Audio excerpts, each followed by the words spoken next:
반갑습니다. 김덕희입니다. 이번에는 제가 미용실의 변화라는 주제로 시리즈로 한번 여러분 영상을 만들어 볼까 합니다. 어떤 교류의 흐름을 여러분이 이해한다고 하면 앞으로의 변화를 예측할 수 있기 때문에 이 영상을 보시고 시장의 변화에 대한 것을 여러분이 감 잡으시기 바랍니다.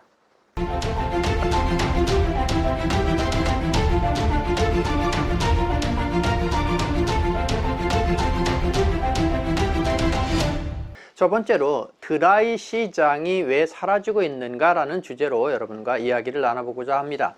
드라이 시장이 사라졌다라고 한다라고 하면 여러분이 아직도 하고 있는데 라는 생각을 하시겠지만, 물론 업소 매장이 있는 그런 미용실과 아니면 일부 있는 매장을 제외하고는 드라이 시장이 유명무실해졌다. 즉 여러분이 기억하실 것은 하나의 그 메뉴가 전체 매출에서 5% 이하를 차지한다라고 하면 그것은 메뉴로서의 큰 의미가 없다라는 측면에서 오늘 드라이 시장이 사라졌다. 왜 사라졌는가 라는 주제로 여러분과 이야기를 나누고자 합니다.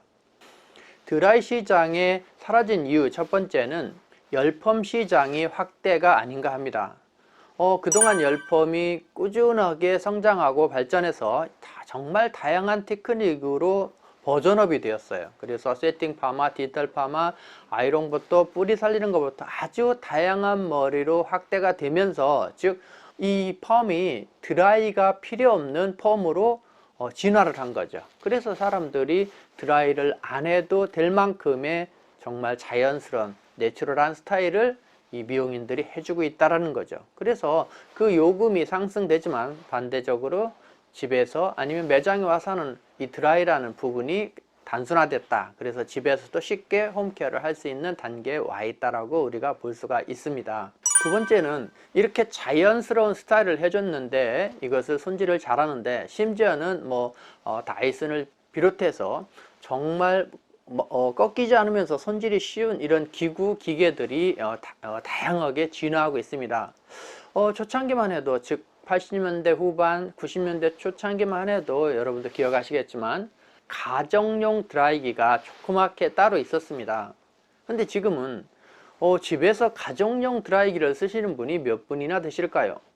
우리가 흔히 얘기하는 업소용 프로 드라이를 일반인도 쓰시기 때문에 손질하기가 무진 쉬워졌다는 거죠. 거기에 매직과 관련돼서 아이롱, 매직 이런 것을 일반 고객들도 두세 개를 가지고 있는 것이 기본이지 않은가 싶어요. 물론 좀 더 패션에 감각이 있거나 스타일에 감각이 있으신 분은 네다섯 개 있는 분도 있을 겁니다. 그래서 이들이 손질하기 쉬운 파마를 해주는데 또한 손질을 잘하는 부분으로 이 기구의 진화를 두 번째 이유로 들 수 있다는 겁니다. 세 번째는 어떤 트리트먼트를 포함해서 스타일링 제품의 보급이 대중화되어 있고, 그런 제품들이 상당히 퀄리티가 있으면서 손질하기 쉽도록 하는 겁니다. 저 같은 경우도 지금 클리닉 왁스를 사용해서 세팅을 합니다만은 정말 손질이 쉬워요. 옛날에 그냥 하드 젤 이런 젤만 쓰는 거하고 이 왁스를 통해서 손질했다가 흐트렀다가 당기기만 해도 손질이 무진 쉬운 부분이 있습니다. 그래서 이런 제품의 진화가 또 드라이를 덜하게 하는 시장으로 만들지 않았는가 라는 부분입니다. 네 번째는 이 고객 지향적인 마케팅에서 이 디자이너들이 고객의 니즈를 정확히 찾았기 때문이다 라고 제가 이야기하고 싶습니다. 무슨 이야기냐면, 고객은 예쁜 머리를 원하는 것이 아니라, 즉 집에 가서도 손질이 쉬운 예쁜 머리가 고객이 원하는 거라는 거죠.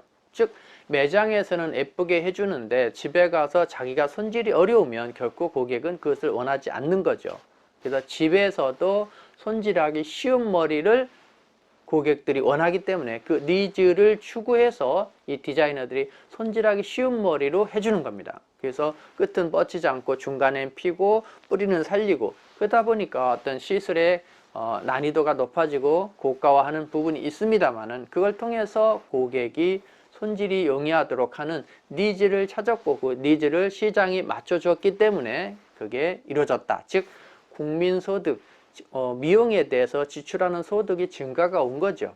생각해보면 펌 시장에서 펌이 예를 들어서 15만원, 20만원 이상에 쓴다라는 것은 예전 생각으로 본다라고 하면 거의 아이러니합니다. 그러나 최근에는 이게 보편화가 돼 있고 커트도 물론 안 그런 샵도 있습니다만은 15,000원, 2만원, 심지어 25,000원, 3만원도 수용할 수 있는 고객층의 소득층이 많이 생겼기 때문에 미용 시장은 양극화가 되는지도 모릅니다. 그래서 고객의 니즈를 정확히 읽은 디자이너들이 거기에 맞춰서 시술을 해주기 때문이다라는 것입니다. 다섯 번째는 유튜브를 포함해서 각종 네이버나 이런 포털 사이트를 통해서 고객이 쉽게 손질하거나 드라이하는 방법들이 너무 자세히 나와 있어요. 이것은 미용뿐만 아니라 모든 분야가 그렇습니다만은 지금은 동시성의 검색을 통해서 내가 필요한 전문 분야를 알 수 있는 거죠. 그래서 예를 들면 정수기를 다는데 정수기 호스가 어떻게 잘못됐다 안 된다 그러면 유튜브에 검색하면 그 정확한 순서가 나와 있는 거죠. 그래서 요즘 회사들이 이 유튜브를 어떤 면에서는 홈페이지 플랫폼화해서 회사를 알리는 플랫폼의 기본으로 홈페이지가 아니라 유튜브로 쓰는 곳도 많이 있다라는 겁니다. 즉 다시 얘기해서 이런 학습할 수 있는, 집에서 쉽게 손질할 수 있는, 학습할 수 있는 것들이 정말 많이 나와 있고, 특히 선도하는 이 미용인들이 그런 영상들을 너무 많이 올려놨기 때문에 고객도 학습이 돼서 손질을 잘한다는 이야기입니다. 자, 지금까지 왜 드라이 시장이 사라졌는가라는 주제로 여러분과 이야기를 나눴습니다. 다음 2편에서는 이슈, 염색의 고급화에 대해서 여러분과 이야기를 나누고자 합니다. 자, 오늘은 여기까지입니다. 감사합니다.